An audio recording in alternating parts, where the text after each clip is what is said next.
Olá, meu fera, bacana que você continua aqui. Voltamos aqui com esse aprofundamento bacana de exceções da regra do quinteto, falando agora de radicais livres.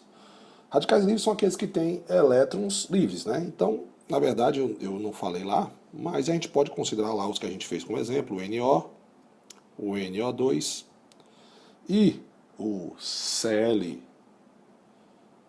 ClO2 como sendo uma das também de radicais, podemos considerar também como os radicais livres.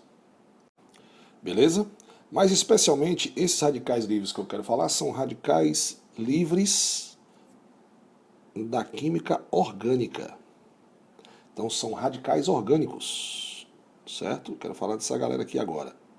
Então os radicais orgânicos são espécies químicas que têm elétrons com spin desemparelhados, ou seja, têm elétrons desemparelhados. E eles são chamados de radicais. Na química orgânica, o nome mais correto é você chamar de substituintes, né?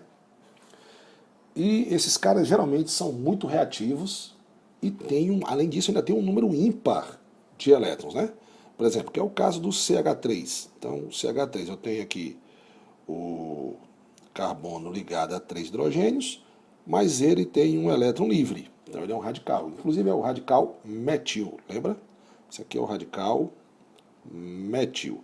Observe que ele existe e ele tem número ímpar de elétrons e elétrons desemparelhados, né? Tá aqui, ó. Número ímpar de elétrons, ó, 2, 4, 6 e 1, 7.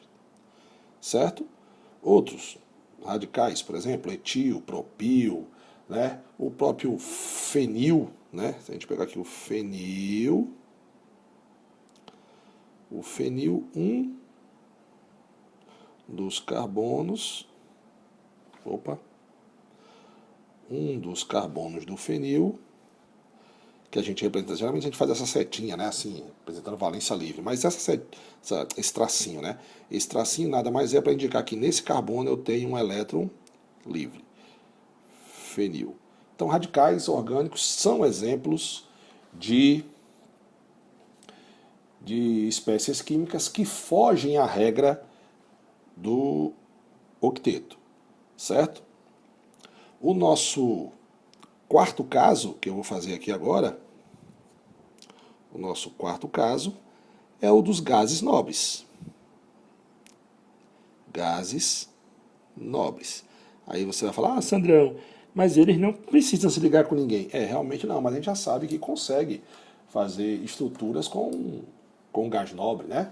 Então, você sabe que os compostos dos gases nobres, embora, desde que a gente estudou, né, você sabe que os gases nobres têm pouca reatividade, pouca vontade de se unir com alguém, mas a partir de 1962, aproximadamente, foram produzidos alguns gases nobres, né? Como, por exemplo, esse cidadão aqui, ó. Esses gases nobres, geralmente, essas estruturas têm flúor, né? Que é o F2XE, que é o difluoreto de xenônio, que é o quê? Que é um xenônio que já tem 8 elétrons ligado ao flúor. Então o xenônio ele já tem 8 elétrons, ó, 2, 4, 6, 8, 2, 4, 6, 8, 1, 2, 3, 4, 5, 6. Ele compartilha 2 de seus elétrons. Opa, deixa eu botar aqui o flúorzinho, né? Na verdade eu tenho até que fazer mais uma bolinha aqui no xenônio, né? Então eu tenho aqui mais 2 parezinhos de elétrons que eu vou botar aqui do lado assim, mais ou menos, tá? Espera aí, para não ficar uma coisa feia, ridícula dessa. Vamos botar aqui uns parezinhos aqui e outro parzinho aqui, pronto.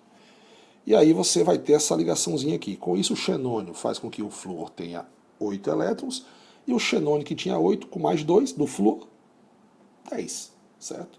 Então existe essa estrutura. Existe essa estrutura aqui também do xenônio F4.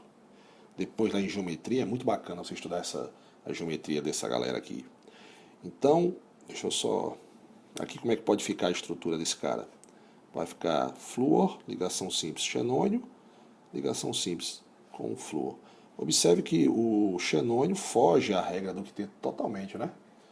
Beleza? E eu posso também ter aqui, ó, xenônio ligado a 4 flúor. Olha que bacana.